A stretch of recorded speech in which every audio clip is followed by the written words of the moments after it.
O lugar que é bom pra mim é onde eu quiser estar. A estrela ainda brilha, ela é quem vai me guiar.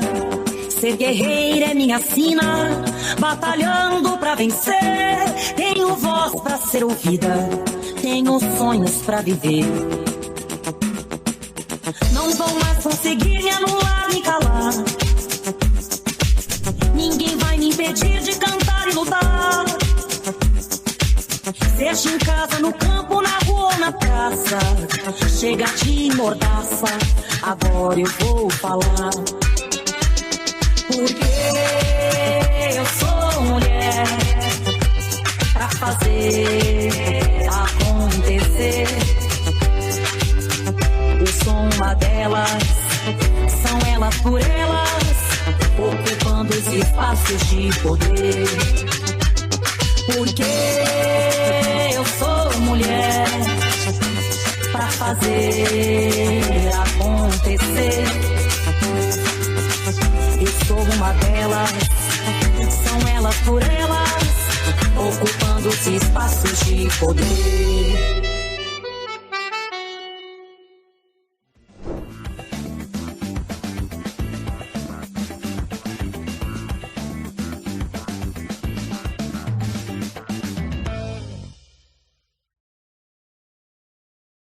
Olá, companheiros e companheiras, sejam todos bem-vindos e bem-vindas a mais uma edição da Roda de Conversa da TV Elas por Elas. Mulheres Petistas, um espaço de escuta, de formação, de fortalecimento das lutas feministas em todo o Brasil. Como vocês já sabem, eu me chamo Sandra Sena, sou historiadora feminista e sou militante do movimento negro também, assim como uma petista, obviamente, né? E hoje nós vamos conversar com a Marilza e vamos falar um pouquinho sobre mulheres bordadeiras da resistência. Mulheres que transformam linha, tecido e agulha em denúncia, arte, afeto, luta, acolhimento. O bordado que já foi associado apenas ao universo doméstico e silencioso, hoje ele é também uma prática política e coletiva que costura narrativas femininas populares e insurgentes. E esse fenômeno, vamos chamar assim, acontece no Brasil inteiro. Já presenciei vários grupos de bordadeira pelo Brasil, mulheres que se reúnem, coletivizam suas experiências e transformam de alguma forma a sua realidade ali naquele contexto. Essas mulheres bordam memórias, bordam corpos que resistem, bordam territórios em disputa e várias outras coisas também. Elas fazem do fazer manual uma ferramenta de organização, cuidado e expressão política. E hoje nós vamos conhecer as histórias dessas mãos que bordam a vida com coragem e ancestralidade. Marilza, você poderia se apresentar para a gente? Começar aqui sobre as bordadeiras no DF? Então, meu nome é Marilza Barbosa, eu sou assistente social e psicóloga, já aposentada do TJDF, né? Trabalhei mais de 30 anos na assessoria psicossocial aos juízes, 18 anos na vara da infância, né? E em decorrência disso, eu sou voluntária até hoje no Aconchego, que é uma OSC aqui de Brasília que trabalha com as crianças em situação de acolhimento, em colocação para adoção. Então, eu trabalho na preparação das pessoas que já estão habilitadas pelo SNA, né? Ajudo lá nessa OSC. Fora isso, assim, quando eu fui aposentar, eu pensei em ter um projeto de vida que me desse prazer, né? Eu precisava iniciar um projeto de vida que me desse prazer, e aí foi a partir disso que eu busquei o bordado, porque eu já era das manualidades, mas eu falei, não, eu quero fazer uma coisa nova, né? E em criança, minha mãe e a minha avó não conseguiram fazer com que eu bordasse. E aí eu falei, não, eu vou pro bordado, e aí pronto. Minha vida hoje é bordado. Só vejo, vivo em função disso, né, em muitos aspectos, não só do Linhas da Resistência, em outros contextos, a gente trabalha com a questão do bordado livre, né? Ai, maravilha, é muito especial esse trabalho que vocês fazem. Já tive a oportunidade de ver, sou fã. Espero que várias outras companheiras também tenham a mesma oportunidade. Mas para começar, eu queria trazer uma questão assim para você.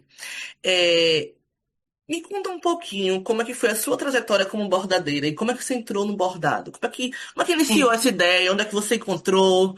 Enfim, onde elas estavam? Você montou? Enfim, conta pra gente um sim. pouquinho. Sim, como eu estava falando, né? Perto de eu aposentar, eu fui atrás de coisas que me dessem prazer para um novo projeto de vida. E aí eu fui nesses armarinhos. Normalmente tem em Brasília, né, lojas de armarinhos que têm aulas de manualidade. E aí eu fui atrás de alguns, fiz aulas e aí me encantei. E aí depois eu conheci, através de uma prima, uma amiga que era de um outro contexto de bordado, que é ligado ao Matizes Dumont. Não sei se vocês já ouviram falar da família Matizes Dumont, que aqui é de Pirapora, mas em grande parte mora aqui em Brasília e fazem trabalhos lindos, maravilhosos. E aí eu comecei a frequentar o ateliê também, enfim. E aí foi com essa amiga que eu conheci e que me apresentou o Matizes Dumont, que a gente em 2022 estava muito indignada com as questões da política. Pelo amor de Deus, o Brasil vai para o espaço, enfim, né? Vai acabar tudo. Aí todo dia a Bia me ligava. Você viu essa notícia? Eu vou morrer, eu vou ter um ataque, eu não aguento mais. A gente tem que fazer alguma coisa, a gente é responsável e não sei o quê. Aí até que um dia ela falou assim: vamos pra rua. A gente tem que ir pra rua. Eu falei, mas como assim? A gente tem que se organizar para ir pra rua e tal. Ela, não, a gente vai. Você. Aí me mandou um monte de link, me apresentando linhas de Sampa, linhas do Horizonte, linhas de Santos. Até então eu nem sabia que existiam esses coletivos de bordado político pelo Brasil.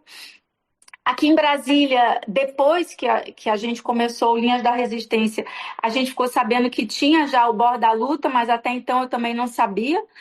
E ela falou: não, a gente vai para a rua fazer o que a gente ama. A gente vai com o que a gente sabe fazer, que é o bordado. E vai ser a nossa comunicação e tal. Aí fomos lá na feirinha da 216 Norte, onde a gente está até hoje. E aí conversamos lá com as pessoas do PT, tivemos autorização de ficar lá na tenda deles e tal. Só que o espaço acabou ficando pequeno ao longo dos meses, não cabia mais a gente. Ou era o PT ou era a gente debaixo da tenda lá, enfim. E aí a gente foi para debaixo das árvores, né? Então, assim, na verdade, as coisas nasceram não de um projeto colocado no papel, um planejamento, não. As coisas foram acontecendo muito em função da emoção, do que nos movia naquele momento e do que a gente tinha como instrumento, o que a gente sabia fazer, o que a gente gostava de fazer. Ela viu na internet esses outros grupos que foram exemplo para a gente, apesar desses outros grupos trabalharem de forma diferente, mas assim, nos inspiraram. E aí, em 2022, em abril, a gente começou o Linhas da Resistência. Esse ano a gente já fez 3 anos, né, de trabalho lá. E aí a roda foi aumentando, aumentando. Quando terminou a eleição do Lula, porque ao longo de 2022 a gente fez a campanha pró-Lula mesmo, pró-PT. Na verdade, no início nem tinha ainda a candidatura do Lula, assim, mas a gente fez todo o trabalho em cima da candidatura de esquerda, né? E aí eram painéis vermelhos com os temas da campanha e tal. E aí, quando acabou que o Lula se elegeu, a gente viu que não tinha mais como parar, né? Porque não basta a gente eleger um governo mais progressista. A gente precisa transformar, e não é simplesmente, não é o governo que vai fazer isso, é o povo mesmo, né? Se o povo não se movimentar, não cobrar, não for para as ruas e tal, as coisas não acontecem, né? Então a gente viu que o bordado, ele tem uma beleza, né? Uma cor que atrai as pessoas. As pessoas passam vem um paninho bordado, elas querem chegar perto e ler, ver o que está ali, Guarda isso aí para a próxima né? questão que eu vou trazer para você. Guarda isso aí. Aí eu Não, vou indo, vou emendando, né, Sandra? Uma coisa é. na outra. Isso aí tem tudo a ver com a próxima questão que eu quero trazer para Ah, você, Marilza. Que é, para você e para o seu coletivo Lulinhas da Resistência, o que significa esse bordar em coletivo? Porque você já falou que a conjuntura pautou vocês a saírem às foi, ruas, isso é muito importante. foi, Mas o foi. que significa esse bordar em coletivo e o bordado como instrumento político, que aí você estava começando a falar. Pois é, pois é. Porque a gente continua bordando em outros espaços, o bordado livre, né? É numa roupinha, num vestidinho, enfim. Num objeto para casa, a gente continua. Mas, assim, o grande foco nosso continua sendo o bordado com esse viés político, né? Porque a gente entende que o bordado ele traz a diferença na comunicação visual. Ele é diferente de tudo, de todo o resto, no que se refere à comunicação visual. Ele tem ali a questão da arte, né? A criatividade, a coisa específica do bordado, a cor, os pontos. Então, assim, mesmo uma pessoa que não tem o costume, o hábito, a proximidade com a manualidade, com o bordado, ela se interessa de chegar perto, de ver o que está escrito, o que está ali colocado. E a gente começou a ver que era uma forma da gente conseguir chegar nas pessoas com aquelas pautas, né? É, de uma forma que não agredia as pessoas, independente do pensamento delas, né? Claro que a gente tem painéis que já são bem agressivos na forma como eles estão, né? A gente tem painel de tudo que é jeito, né? Então, assim, o painel lá da taxação dos super ricos, né? Então, assim, quem acredita, quem não é a favor disso já sai de perto logo. Mas, assim, em geral, o nosso foco são pautas pela democracia, pela justiça social, pelos direitos humanos, né? É, enfim, pela questão do meio ambiente, né? Que se a gente não cuidar do nosso meio ambiente, do planeta, a vida não vai prosseguir, né? Enfim, então é pela vida, pela dignidade e então assim são assuntos que interessam a maioria da população, das pessoas, né? As pessoas querem viver com qualidade de vida, as pessoas em geral elas têm uma pauta ligada a direitos humanos, enfim. Então Sim. a gente começou a ver que o coletivo era importante, o trabalho do Linhas da Resistência deveria continuar, porque ele traz isso de uma forma mais leve. E aí, assim, a pessoa chega, vê um painel nosso, a gente pode começar uma conversa com ela a partir. Ah, você gostou desse? O que você achou desse? O que você pensa desse assunto? Né? Você tem uma vivência dentro disso? Enfim, a gente pode, a partir desse painel, puxar uma conversa, né? E isso ser vamos dizer assim, um elemento que vai favorecer a reflexão dessa pessoa, uma discussão importante para ela, né? Agregar novos conceitos, novo saber, enfim. Então, a gente decidiu que deveria, sim, permanecer ali na feira, apesar de que, assim, ali na feira não é um espaço que propicia isso, né? Porque quem chega ali na feira não são essas pessoas que são muito contrárias ao que a gente coloca ali, né? Mas, assim, quando a gente é chamado para fazer oficinas em determinados espaços, quando a gente leva o nosso material para fazer exposição, né?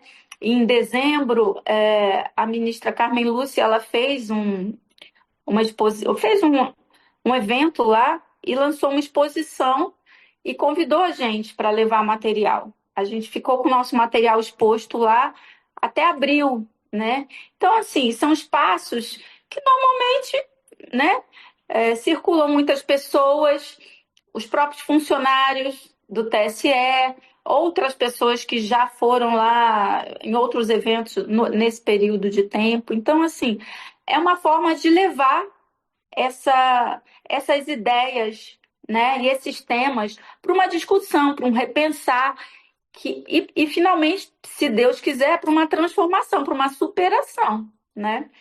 Então eu entendo que o coletivo ele é muito importante em função disso. Eu acho que mais para frente você vai me perguntar a importância dele para as mulheres em si, né? E aí a gente Sim, vai. Uhum, sim. É justamente isso, assim, porque você deu um contexto político brilhante, sua apresentação foi fenomenal, porque acho que toda forma de se organizar para defender a nossa democracia, defender os nossos direitos, a justiça social, ela é muito bem válida e acho que faz parte daquele todo de construção coletiva mesmo. Mas uhum. especificamente, você acha que esses grupos de bordados eles são compostos exclusivamente por mulheres? É, e se acontece esse lugar de denúncia da violência machista no bordado também. Essa denúncia no espaço machista, não. Nunca vi, não conheço. Assim, na nossa roda, lá a gente tem essencialmente mulheres, mas a gente também tem homens, né? O, o marido da Bia, que é essa minha amiga com quem eu comecei o coletivo, ele despertou para o bordado dele agora, e ele e o Daniel, o marido da Andréia, uma outra participante, porque muitas vezes os maridos vão acompanhando as mulheres para a feira e tal, né? E aí começam a ver e a gente vai desafiando eles. Ah, duvido que você consiga. Não, não, você, né? Então, aí eles começam, né? E assim, e no final das contas estão dando show lá. Eu já falei para parar. Pode parar, senão vocês vão acabar com a nossa reputação aqui, né? Não, mas assim, fora brincadeira, é isso. Tem alguns homens que se aproximam, que gostam, que fazem parte da roda. É uma roda democrática. A gente é aberto a quem quiser ir. A gente sempre falou, a gente é só comprar uma feliz cadeira para você poder sentar aqui com a gente. Só isso, a gente tem um material lá, tudo para a gente começar. Se você não sabe, a gente vai ensinar os pontos básicos. A proposta não é de dar aula de bordado, mas assim, quem quiser participar da roda, é claro que a gente vai ajudar, vai ensinar, né, e tal. Então a gente também tem homens, mas para as mulheres, como eu vejo assim, é, nós temos muitas mulheres que participam do grupo, que são mulheres já, vamos dizer assim, de meia idade, né? Mulheres que já estão perto de aposentar, que já aposentaram, mulheres que já criaram seus filhos, né? Algumas pessoas que vivem em Brasília sozinhas, que não têm, vêm para Brasília para trabalhar, para viver, enfim, e que não têm muita referência social, né? Rede social. Então, assim, o grupo, ele traz essa coisa também da troca que vai além desse saber do bordado, né? A gente troca de tudo, né? Outros saberes, né? A partir desse grupo também a gente criou foi criado, na verdade, um grupo de leitura, onde a gente só lê autoras mulheres, né? E uma vez por mês a gente se reúne para conversar sobre esse livro. É, e outras coisas. Então, tem aquela que é médica na roda, tem aquela que é professora, enfim. Então, assim, a gente troca saberes de toda a ordem e também apoio. Então, assim, tem aquela que mora sozinha, né? A rede social dela é muito pequena ou escassa. Ela fez uma cirurgia. A gente se reveza, de repente, para dar suporte, para ir para o hospital, para acompanhar, né? Enfim, para dar assistência a essa companheira, né? Então, assim, é uma roda de afeto, de apoio, né? Às vezes a pessoa está passando por um problema e chega perto daquela que é mais próxima dela, e ali ela compartilha, e a outra já apoia, já ajuda de alguma forma, orienta, se é o caso dela buscar algum recurso. Enfim, assim, são infinitas as formas, né, com que esse coletivo ele se relaciona em termos de apoio e de troca, sabe, Sandra? E eu acho que tem uma coisa muito importante também, porque, como eu te falei, grande parte do grupo é de pessoas mais velhas. A gente tem lá Meninas de menos de 18 anos, às vezes a gente tem criança de 12, de 13 bordando lá com a gente, enfim, homens e tal. Mas assim, essa coisa do etarismo na nossa sociedade é uma coisa muito forte, muito presente, né? Então, quando a gente chega nessa faixa de idade, né? Aposenta e assim, se a gente não tem um contexto como esse, de um projeto comum, coletivo, acaba que você fica assim, né? Meio isolada do mundo, né? Sem muitas alternativas. E eu acho que esse trabalho também nos diz todo dia o quanto que a gente está viva. Todo dia a gente está exercitando a nossa criatividade, a gente está discutindo assuntos do nosso cotidiano, da nossa política, da vida no Brasil, né? E fazendo alguma coisa por esse Brasil ainda, né? Então, é uma forma da gente se sentir ainda mais vivas, né? Entendeu? Então, eu acho que o coletivo, para nós especificamente, ele é muito importante. Não, você trouxe o que é o eixo da organização das mulheres, né? A solidariedade, né? A empatia, a construção coletiva. Você trouxe tudo isso, por mais que não se discuta a violência machista em si, traz o outro lado, que é o lado do acolhimento, né? Do estar junto, do companheirismo. Eu penso que nós mulheres somos muito responsáveis por esses valores na sociedade, né? Não, mas a gente discute a violência machista. Eu tinha, Sim, enten- então me conta. eu tinha entendido você falar da questão dos homens se organizarem como a gente se organiza para estar colocando as questões deles, discutindo as questões deles. Isso é que eu falei que eu desconhecia. A Aham. gente, não, todo ano a gente, também ao longo do ano, mas assim, é porque acaba que no mês de março tem muito evento em função do Dia da Mulher e não sei o quê, e aí acaba que a gente também se empenha mais com essa questão da violência contra a mulher, né? A desigualdade no acesso a emprego, a salários dignos, enfim, todas essas questões que ainda nos excluem, né? Nos colocam em segundo plano, vamos dizer assim. Então, a gente tem isso em diversos painéis e a gente está sempre falando, lutando com isso, com a questão do feminicídio, né? A violência contra a mulher. A gente tem muita preocupação com isso e o nosso trabalho é muito grande nessa área, entendeu? Tanto que é um dos painéis assim que normalmente a gente leva nos eventos. Porque tem alguns eventos que a gente, por exemplo, lá no TSE, né, que a ministra Carmen Lúcia nos chamou, a gente não levou nenhum painel que tivesse a questão partidária. Porque apesar do coletivo ele não ter essa coisa assim partidária, a gente não exige que as pessoas sejam petistas para participar, né? É claro que todas que estão lá são de esquerda, são progressistas, mas não necessariamente vai ter essa questão partidária, né? E aí, como eu estava falando, em alguns eventos a gente não pode levar painel, por exemplo, da época da campanha do Lula, coisas que tenham, né, enfim, de uma forma muito ostensiva a questão da esquerda, porque isso pode não ser bem visto e tal. A gente fazia uma oficina mensalmente no Hospital do Paranoá com as mulheres da maternidade. Então, as mulheres que tinham dado à luz, que estavam lá na maternidade naquele dia, que era as terças-feiras, a gente ia lá para uma roda de conversa.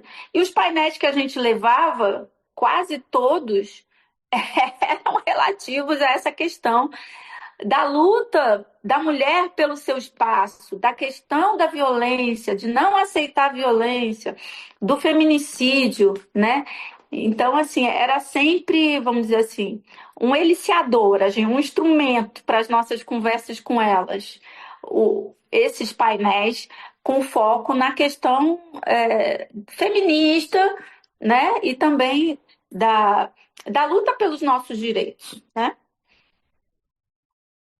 Sim, sim, ótimo. Você vai trazer esse demarcador de territórios também, que não funciona só na Feirinha da 216, né? Mas que ocupa outros lugares de Brasília, enfim. E que, de certa Aham. forma, estão em conjunção com várias outras mulheres que eu falei no início aqui, né? Marius, infelizmente, nossa foto já está chegando no fim, mas eu prometo aparecer na feira. Mas eu queria trazer uma última questão para você. Uma mensagem para as mulheres. Meio que você já falou. Oi? Oi? Ah, voltou agora? Travou onde, você sabe?